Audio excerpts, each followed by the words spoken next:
Hey, what's up guys? We're going to go ahead and install our EGR block-off plates and our IAC valve. I know there's a gasket for the IAC, but I'm just going to go ahead and use the RTV copper because that's what I have. The EGRs came with gaskets, so we're going to go ahead and use those.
Oh, yeah, so my fire alarm just went off, smoke alarm, so I had to go take care of that. But so basically, there we go.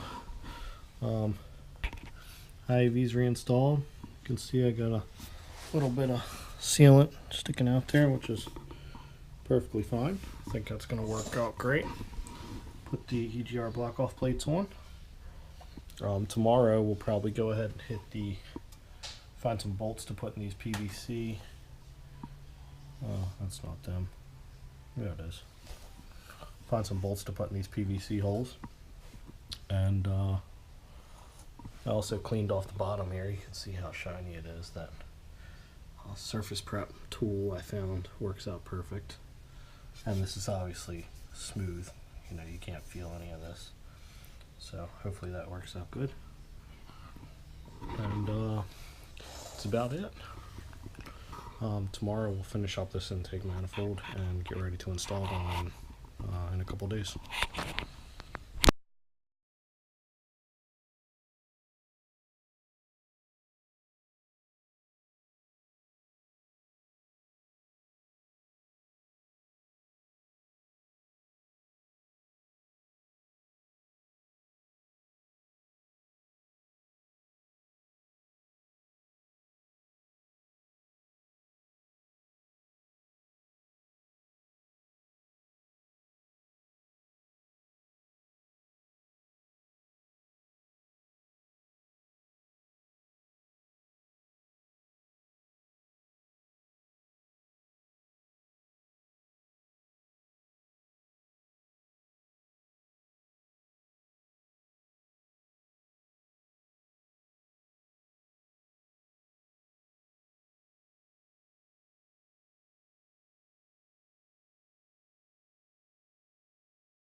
Alright guys, so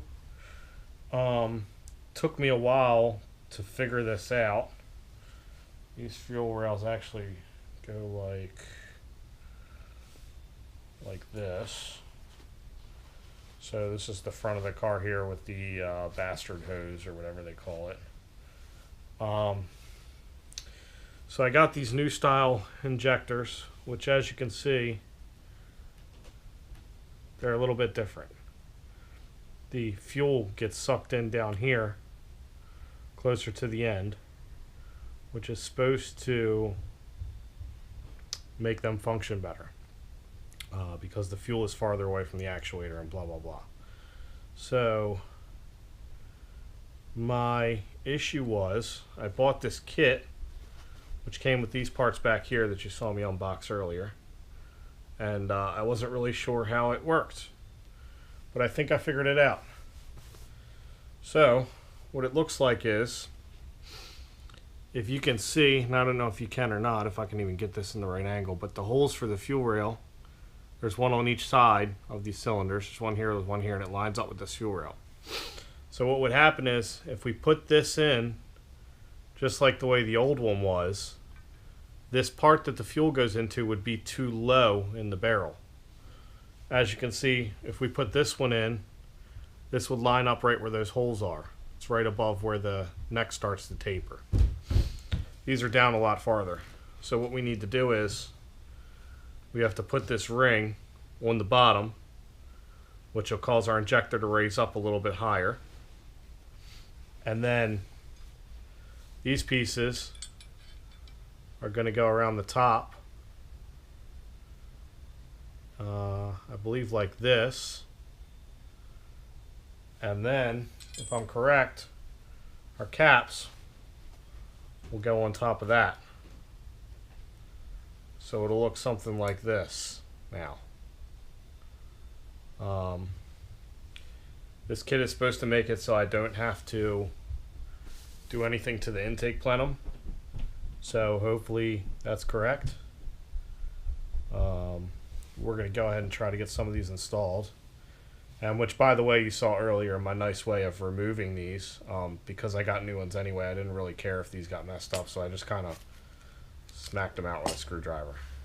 The new ones should go back in a lot easier because all of our O-rings are going to get lubed with oil, which you should do to make sure that they seat and to help them and be installed smoother. So, also the new hardware has an Allen key on the top instead of a Phillips head. These Phillips head can get stripped out. If they get stripped out, they are very hard to get out.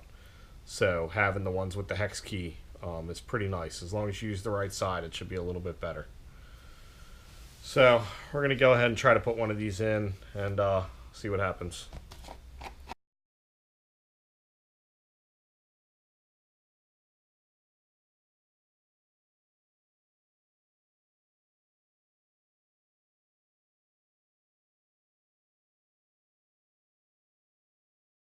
Alright guys, so I am confused. Again, I don't know if this had something to do with... Okay, so first of all, I had the new style injectors already, I believe, which are with the plastic plug. I don't know if somebody has gotten the whole new style fuel rail off of a newer model, which would be 93 and up. But so what it looks like to me is, if we take the old injector and we treat it like it was in here. Okay, so again, those holes in the fuel rail are dead in line with this rail. So if we put this injector in here, you can see that these filters where the fuel is going in is actually a little bit higher. A lot a bit higher.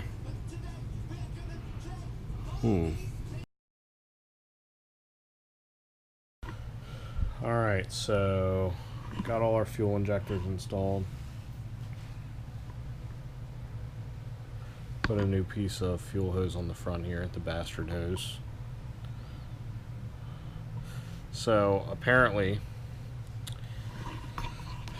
what we figured out after reading a bunch of forums, looking at pictures, and talking to one of my buddies who's had a couple of these cars, apparently what happens is, or what had happened was, the whoever changed the injectors before me, they changed the entire fuel rail also.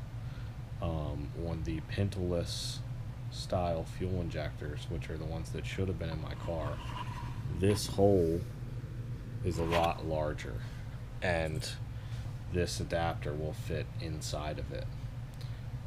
Obviously, it does not fit in here. So, didn't need the adapter kit, which means unfortunately I can't use my fancy stainless steel cool looking clips. I had to use the regular caps, but you know, it's not the end of the world.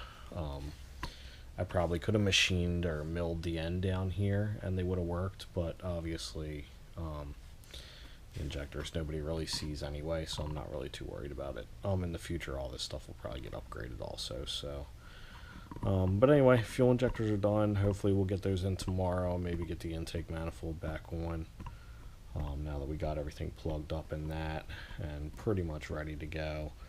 The only thing I'm missing for that is a piece of hose for the IAV, which I got some hose here today. This is just cut by the foot kind of hose, but the angle is a 90-degree turn and it's pretty tight, and I cannot flex this hose far enough without creating a kink in the middle to replace the small piece of air hose that goes to the intake air valve. So I'm not sure what we're going to do.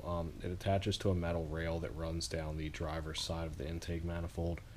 Theoretically, we could just get rid of that entire metal rail, which I'm not too against, because having the metal rail in the middle creates 4 spots where a vacuum leak could occur.